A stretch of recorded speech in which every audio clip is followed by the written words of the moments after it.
Good afternoon students. आज light chapter पढ़ते हैं। तो लाइट चैप्टर में रिफ्लेक्शन एंड रिफ्रैक्शन जो है ये टॉपिक काफ़ी इम्पोर्टेंट है। तो देखते हैं इसमें क्या क्या होगा कवर।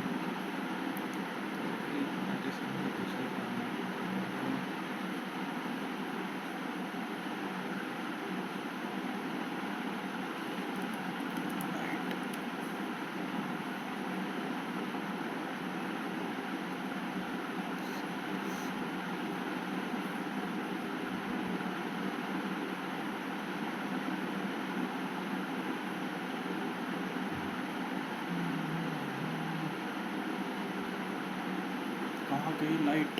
ये रही लाइट।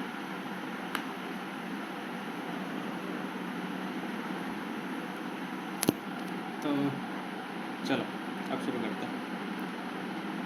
लाइट चैप्टर में जनरली आप रिफ्रैक्शन एंड रिफ्लेक्शन पढ़ेंगे। तो शुरुआत में रिफ्लेक्शन आता है। रिफ्लेक्शन क्या होता है? रिफ्लेक्शन आप डायरेक्ट डेफिनेशन पढ़ सकते हैं कि रिफ्लेक्शन मतलब bouncing back of light. Light आई टकरा के चली गई, जैसे बॉल बाउंस करती है ना, एग्जैक्टली वैसे ही लाइट बाउंस करती है। ठीक है, और एनर्जी सेम रहती है। ये रहा पहला टॉपिक, रिफ्लेक्शन ऑफ लाइट। ठीक है, तो इसमें डेफिनेशन लिखी हुई, डेफिनेशन के बाद ये दो लॉज है। ठीक है, ये लॉ देखो, एंगल ऑफ इंसिडेंस बराबर होगा एंगल ऑफ रिफ्लेक्शन के। ठीक है, ये पहला लॉ है। दूसरा लॉ क्या कहता है? इंसिडेंट रे, नॉर्मल, मिरर, ठीक है, तो और रिफ्लेक्टेड रे। तो तीन चीज़ें याद रखना, इंसिडेंट रे, नॉर्मल और रे। ये तीनों एक ही जगह मिलेंगे। एक ही जगह कैसे मिलेंगे? जैसे मान लेते हैं ये इंसिडेंट रे है, यहीं से फिर रिफ्लेक्टेड रे पैदा होगी और यहीं पे नॉर्मल आके गिरेगी। तो ये समझ में आए? देख रहे हो इस वाले पॉइंट में तीनों मिल गए, इसे कहते हैं, ठीक है, स्फेरिकल मिरर। स्फेरिकल मिरर क्या होता है? कॉनकेव और कॉन्वेक्स। तो स्फेरिकल मिरर दो तरीके के होते हैं, कॉनकेव और कॉन्वेक्स। कॉनकेव मिरर जो होता है उसमें लाइट कन्वर्ज हो जाती है, मतलब टकराने के बाद एक जगह इकट्ठा होना पसंद करती है। और कॉन्वेक्स में क्या होता है? लाइट टकराने के बाद टेढ़ी मेढ़ी मुड़ जाती है, या टकराएगी दूर चली जाएगी। ठीक है, चार्ज में भी लगा देता हूँ मैं।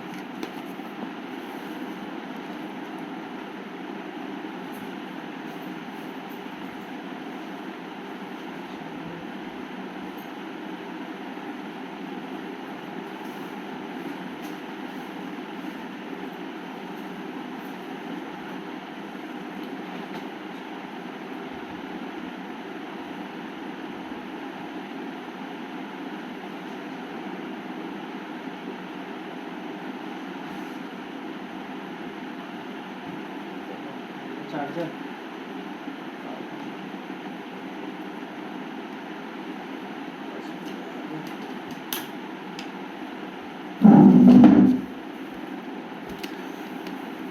तो ठीक है, दो मिरर पढ़ लिया हमने, कॉनकेव और कॉन्वेक्स। ये देखिए कॉनकेव मिरर को कितना अच्छा एक्सप्लेनेशन दे रखा है। रे अगर दूर से आ रही है, ये देखो इन्फिनिटी से दूर से आ रही है, बहुत दूर से रे आ रही है, जैसे सन से आती है ना, सन भी तो बहुत दूर है, वहाँ से रे आ रही है। तो रे कॉनकेव मिरर में गिरने के बाद मिलती है एक जगह, ये देखो इस जगह मिल गई एफ पे। कॉन्वेक्स में बिखर जाती है। फिर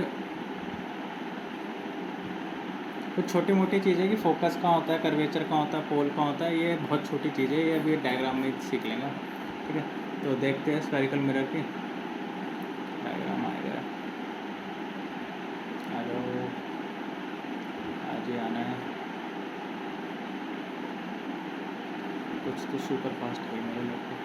चलो इधर देखो, पोजीशन ऑफ द ऑब्जेक्ट। तो इन्फिनिटी पे अगर बहुत दूर से लाइट आ रही है तो आप की इमेज फोकस पे बनेगी, उसका नेचर होगा बहुत छोटी होगी, रियल होगी, रियल मतलब शीशे के आगे बनेगी, और इन्वर्टेड होगी मतलब उल्टी होगी। अगर आप शीशे के थोड़ा और पास ले आते हैं तो आपकी इमेज थोड़ा दूर बनेगी शीशे से। फोकस और कर्वेचर के बीच में अभी मैं बताऊंगा कर्वेचर कहाँ होता है, फोकस कहाँ होता है, एफ कहाँ होता है, सी कहाँ होता है। छोटी बनेगी, रियल और इन्वर्टेड बनेगी। अगर कर्वेचर पे है तो इमेज भी कर्वेचर पे बनेगी, सेम साइज बनेगा, रियल और इन्वर्टेड बनेगी। सी और एफ में है तो ऐसे बनेगी, ठीक है। तो अभी देखते हैं सारा, ये इधर दे रखा होगा, पर इमेज फॉर्मेशन से पहले कुछ रूल देख लीजिए। अगर रेस सीधी आ रही है ऐसे, तो टकराने के बाद वो फोकस से जाती है। रूल याद रखना कि सीधी रे अगर आ रही है किसके सीध में, ये बीच वाली लाइन के सीध में, और इस बीच वाली लाइन में क्या क्या आता है, सबसे पहले आता है पोल, फिर आता है फोकस, या एफ लिखा है, ठीक है, और फिर आता है कर्वेचर। आया समझ में? तो सबसे पहले पोल आता है, फिर फोकस, फिर कर्वेचर। तो ऐसे टकराती है और ऐसे चली जाती है। अब इस बार देखो, रे सीधी नहीं आ रही, रे कैसे आ रही है, फोकस से आ रही है, टकराने के बाद सीधी चली आती है। यहाँ भी रे टेढ़ी आ रही थी, ये देखो, टकराने के बाद सीधी हुई। तो जो सीधी रे होती है टकराने के बाद फोकस पे आती है, उल्टा हो जाता है इस वाले केस में, फोकस से जो रे आती है वो टकराने के बाद सीधी हो जाती है। तो आया समझ में? पहला रूल सीधी से फोकस करता है, दूसरा रूल फोकस से गिरी हुई रे को सीधा कर देता है, तीसरा रूल सबसे आसान है, कर्वेचर से अगर कोई रे जा रही है, पिछली बार फोकस से गई थी ऊपर में, ठीक है, और इस बार कर्वेचर से जा रही है, कर्वेचर से जा रही है तो कर्वेचर से वापस चली जाएगी, ठीक है। चाहे कॉनकेव मिरर हो, या कॉनकेव मिरर तरीका, चाहे कॉन्वेक्स मिरर हो। और अगर कोई रे पोल पे गिर रही है, तो जो एंगल बना के वो गिर रही है, उसी एंगल से वो ऐसे भी चली जाएगी। अब इमेज फॉर्मेशन देखते हैं।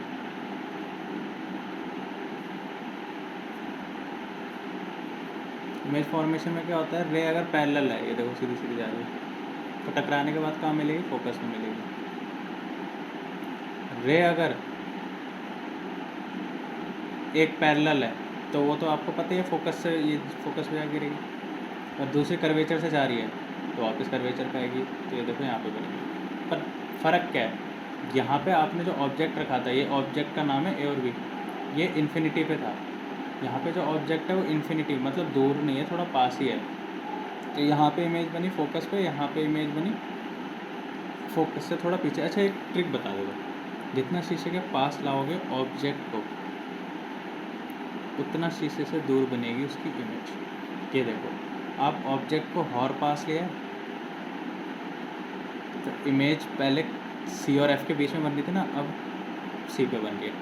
अब आप ऑब्जेक्ट को सी की जगह हॉर पास लिया है शीशे के, सी और एफ के बीच में लिया है ऑब्जेक्ट को, तो इमेज सी से भी पीछे बनी। तो क्या समझ में आया कि इमेज पीछे जाती जाती है, ऑब्जेक्ट जितना शीशे के पास आता जाता है। आया समझ? ये देखो, और पास आ गया, फोकस पे ही आ गया बिल्कुल ऑब्जेक्ट, तो इमेज बनेगी इन्फिनिटी पे। यहीं पर आप पहला केस देखते, ऑब्जेक्ट इन्फिनिटी पे था, इमेज आपकी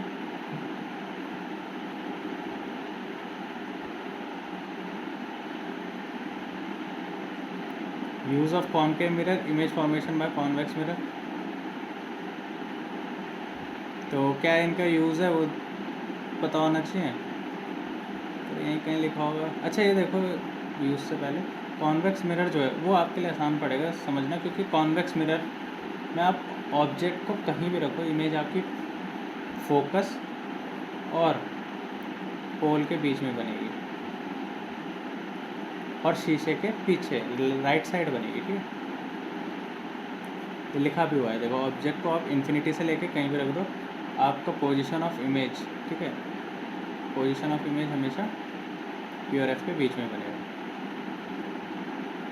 use of convex mirror, convex mirror का यूज़ क्या है, तो दे ही रखा है, रियर व्यू मिरर में यूज़ होता है, मतलब जो गाड़ियों में पीछे देखने वाले शीशे होते हैं उसमें, ठीक है। Sign convention for reflection by spherical mirror, sign convention पता होनी चाहिए। साइन कन्वेंशन बहुत आसान है, आपको पता है ना कि ज़ीरो से इधर पॉजिटिव होता है, ज़ीरो से इधर नेगेटिव होता है, वैसे इसमें भी होता है। देखो, पोल को मान लो अपना ज़ीरो, आपने पढ़ रखा है ना ग्राफ में कि ये पॉजिटिव वाई एक्सिस होता है, ये नेगेटिव, ऐसे ही इसमें भी है। तो इस लाइन से, ये जो बीच से लाइन जा रही है, इस लाइन से नीचे वाली लाइन तो नेगेटिव होती है। ये देखो, नीचे अगर आपको कुछ बन रहा है, जैसे ये वाला बी डैश और ए डैश नीचे है, तो इसका जो भी आंसर लिखोगे माइनस में लिखोगे। मान लो 10 है तो -10 लिखोगे। वहीं पे ये है, ये लाइन के ऊपर है तो पॉजिटिव 10 लिखोगे। लेफ्ट साइड वाले को नेगेटिव लिखोगे, राइट साइड वाले को पॉजिटिव लिखोगे। फिर यहाँ पे आता है मिरर फार्मूला। मिरर फार्मूला क्या कहता है, 1/v + 1/u = 1/f। फिर आता है मैग्नीफिकेशन। मैग्नीफिकेशन का फॉर्मूला देख लो क्या होता है, height of image upon height of object. ठीक है, मैग्नीफिकेशन का एक और फॉर्मूला होता है -v/u। v का मतलब होता है इमेज डिस्टेंस, u का मतलब होता है ऑब्जेक्ट डिस्टेंस। तो कुछ क्वेश्चन हो जाते हैं, क्वेश्चंस बाद में प्रैक्टिस करेंगे, पहले चैप्टर्स के छोटे छोटे टॉपिक कर लेते हैं। और अब आ जाते हैं दूसरा टॉपिक, रिफ्रैक्शन ऑफ लाइट। अब आप कहोगे अभी तो पढ़ा है रिफ्रैक्शन, वो रिफ्रैक्शन नहीं रिफ्लेक्शन पढ़ा है। रिफ्लेक्शन का मतलब होता है, देखिए लाइट ऐसे कहीं गिरी फिर टकरा के उल्टी चली गई। रिफ्रैक्शन का मतलब होता है लाइट गिरी, उसी के अंदर फंस गई, फिर वहाँ से थोड़ी देर बाद बाहर निकल गई। ये मैं समझाता हूँ कैसे फंस गई।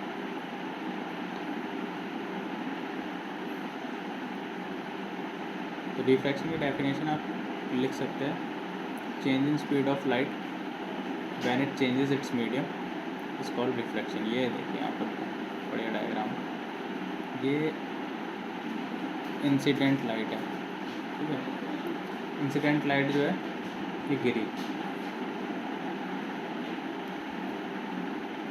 अगर वहीं पे रिफ्लेक्शन का केस होता तो यहीं पे गिर के यहीं चली जाती है। देखो रिफ्लेक्शन का केस है ना, यहाँ गिरी वैसे चली गई, अब ज़्यादा ऊपर चली गई। पर रिफ्रैक्शन में क्या होगा, ये अंदर ही चली जाएगी और फिर यहाँ से बाहर निकलेगी। ठीक है, तो इसमें डिटेलिंग और भी पढ़ेंगे क्लास में कि इस वाली रे को क्या कहते हैं, इंसिडेंट रे, इस वाली रे को क्या कहते हैं, रिफ्रैक्टेड रे, इस वाली रे को क्या कहते हैं, इमर्जेंट रे। 3 रे पता चली। तो सबसे पहली रे गिरती है उसे इंसिडेंट, दूसरी वाली को जो अंदर है उसे कहते हैं रिफ्रैक्टेड, और उससे निकल गई उसे कहते हैं इमर्जेंट या इमर्जेंट। देन बीच में नॉर्मल तो बीच में ही बनता है, आपको पता ही है, ऐसे ऐसे नॉर्मल बनता है। तो ये वाला एंगल जो हो जाता है उसे इंसिडेंट कहते हैं, ये वाला एंगल जो हो जाता है जहाँ R1 लिखा है उसे रिफ्रैक्टेड कहते हैं, ये वाला एंगल इंसिडेंट 2 एंगल हो जाता है, ये वाला एंगल इमर्जेंट एंगल हो जाता है। पढ़ेंगे सब धीरे धीरे। अब रिफ्लेक्शन के 2 रूल पढ़े थे, तो रिफ्लेक्शन के भी 2 रूल पढ़ने पड़ेंगे।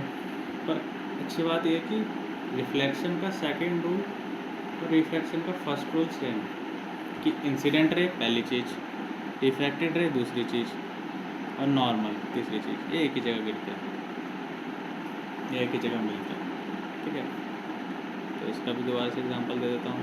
ये आपका इंसिडेंट रे मस्त गिरा है यहाँ पे, देन ये रिफ्रैक्टेड रे यहाँ से निकल गई। अब नॉर्मल कैसे बनती है, नॉर्मल कैसे बनती है, तो ये देखो तीनों एक ही जगह मिल गई ना यहाँ पे। दूसरा जो रूल है कि साइन I/sin R क्या होता है, तो sin I/sin R एक कांस्टेंट होता है। दूसरा रूल है, याद रख लेना। ठीक है, तो पूछा दूसरा रूल क्या होता है, बोल देना स्नेल्स लॉ होता है। इसका मतलब होता है incident angle upon reflected angle एक कांस्टेंट बताता है, उसे हम कहते हैं रिफ्रैक्टिव इंडेक्स। रिफ्रैक्टिव इंडेक्स होता क्या है, देखो रिफ्रैक्टिव इंडेक्स सिंपल भाषा में बताऊँ तो ये होता है कि लाइट की स्पीड कितनी कम हो सकती है। रिफ्रैक्टिव इंडेक्स ये बताता है कि लाइट की स्पीड उस मीडियम में कितनी कम हो सकती है। जितना ज़्यादा रिफ्रैक्टिव इंडेक्स होगा मतलब उतनी ज़्यादा लाइट वहाँ उस मीडियम में रुकी है, उसने अपनी स्पीड कम करी है। ठीक है, तो ये भी तरीका है रिफ्रैक्टिव इंडेक्स निकालने का। ठीक है, अब ये देखो कितना छोटे तरीका, इससे समझ में आ जाएगा आपको रिफ्रैक्टिव इंडेक्स। आपको पता है सबसे ज़्यादा डायमंड चमकता है। ठीक है, डायमंड जो होता है उसका 2.42 होता है। ठीक है, अब इसका मतलब है लाइट सबसे ज़्यादा डायमंड में स्लो होती है स्पीड। वहीं पे देखो एयर या आइस, इसमें जो लाइट की स्पीड है वो ज़्यादा कम नहीं होती। अगर लाइट की स्पीड याद रखना, लाइट की स्पीड भी 3 × 10⁸। ठीक है,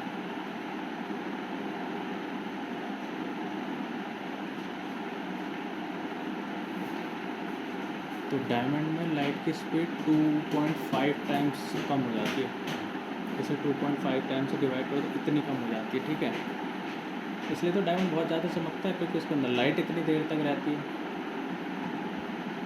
तो अब हम पढ़ेंगे रिफ्रैक्शन बाय स्फेरिकल लेंस। अभी याद है आपने ऑब्जेक्ट और इमेज का रिलेशन पढ़ा था ऊपर रिफ्लेक्शन में, इसमें भी पढ़ोगे। इसमें पर उल्टा हो जाता है, जो कॉन्वेक्स होता है वो कन्वर्जिंग हो जाता है, और जो कॉन्केव होता है वो डाइवर्जिंग हो जाता है। डाइवर्जिंग वही आपने पढ़ा था ना कि रेड टकराने के बाद मिलेगी या बिखर जाएगी। तो ऊपर मिरर के केस में कॉन्केव में मिलती थी, जैसे गुफा में सब मिलते हैं ना जानवरों में वैसे, पर लेंस के केस में उल्टा हो जाता है, कॉन्केव से बिखर जाती है। ठीक है, ऐसे ही कॉन्वेक्स का भी उल्टा हो जाता है दोनों केस में, मिरर में भी लेंस में भी।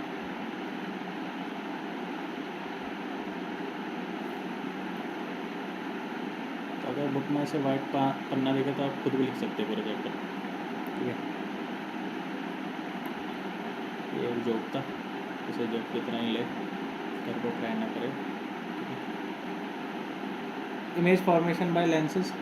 इमेज फॉर्मेशन बाय लेंसेज क्या होता है? देखो, अगर इन्फिनिटी पर रखा है तो कहाँ बनेगा? फोकस पे। ठीक है, तो इमेज फॉर्मेशन तो लगभग सेम है। कॉनकेव मिरर की, जो आपने मिरर में पढ़ा था, अभी भी सुन लीजिए, मिरर क्या उसकी और कॉन्वेक्स लेंस की सेम है बिल्कुल, और कॉन्वेक्स मिरर की सेम है बिल्कुल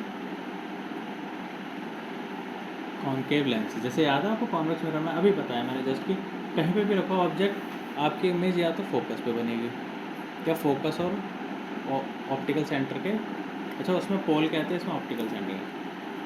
ठीक है, ये चीज़ याद रखना। तो इसमें भी ऐसे होता है। अब आपको याद है मैंने आपको कॉन्केव मिरर में बताया था कि ऑब्जेक्ट जितना पास पास आता जाएगा मिरर की इमेज उतनी दूर दूर होती जाएगी। तो इसमें ऑब्जेक्ट देखो पास पास आता जाएगा, लेंस की इमेज दूर दूर होती जाएगी। इन्फिनिटी पे है तो फोकस पे बना, फोकस बहुत पास होता है, इन्फिनिटी से थोड़ा पास आ गया ऑब्जेक्ट, तो इमेज जो है वो और दूर चलेगी लेंस से, फिर और पास आ गया, ऐसा मान लीजिए आप बीच में लेंस है। ठीक है,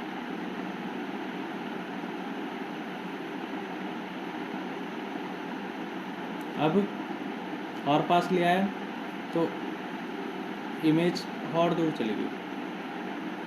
अब बिल्कुल ही पास लिया है तो इमेज देखो कहाँ चलेगी? इन्फिनिटी पे, मतलब ढूंढ लो, हम लोग ढूंढ सकते हो, इतनी दूर बन गई। और नेचर क्या होगा? रियल और इन्वर्टेड। रियल तो आपको पता ही है ना, ठीक है, राइट साइड लेंस का रियल होता है, और इन्वर्टेड मतलब उल्टा बनेगी। अगर आप ऐसे हैं, आपका सर ये है, ठीक है, तो आपकी इमेज ऐसे बनेगी, आपके पैर ऊपर हो जाएंगे, सर नीचे। दिखाता हूँ एग्जाम्पल। अच्छा, ये भी देखो, ये रूल आपको मिरर के टाइम पे भी पढ़ा है, अभी भी दोबारा पढ़ा रहा हूँ। सीधी रे फोकस से चली आती है, और फोकस वाली रे तो फोकस से आ रही है सीधी हो जाती है। ये दोनों में तो कन्फ्यूज़न होनी नहीं चाहिए। फिर ऑप्टिकल सेंटर से जो आ रही है, तो ऑप्टिकल सेंटर से वैसे की वैसे ही चली जाती है बिना कहीं मुड़े। तो ये देख सकते हैं पहली इमेज देखो इन्फिनिटी से आ रही है तो फोकस पे बन रही है। ठीक है, अब थोड़ा पास आ गई इमेज, इन्फिनिटी यहाँ कहीं है। ठीक है, अब देखो ऑब्जेक्ट थोड़ा पास आ गया, तो ये देख रहे हो इमेज कहाँ चलेगी? फोकस से दूर चलेगी। अब आप कहोगे इमेज बनाई कैसे आपने भैया, ये पता कैसे चली आपको? बहुत आसान है, सीधी रे फेंको। इमेज बनाने के लिए दो रे फेंकनी पड़ती है, एक सीधी फेंको फोकस से जाएगी, और एक आपकी मर्जी है कहीं से भी फेंक दो, ओ से फेंक दो, एफ से फेंक दो।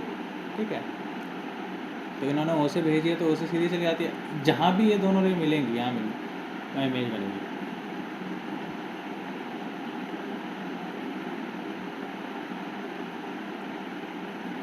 ठीक है, ये सारी चीज़ें याद रखना। Lens formula and magnification. Lens formula ये होता है 1/v - 1/v। मैग्नीफिकेशन का फॉर्मूला ये होता है। अच्छा, ये चीज़ याद रखना, माइनस साइन हट जाता है लेंस के मैग्नीफिकेशन के फॉर्मूले में, और मिरर के मैग्नीफिकेशन फॉर्मूले में प्लस आता था, लेंस के मैग्नीफिकेशन के फॉर्मूले लेंस के फॉर्मूले में माइनस आता है। तो थोड़ा सा फ़र्क है, बाकी सब चीज़ें सेम।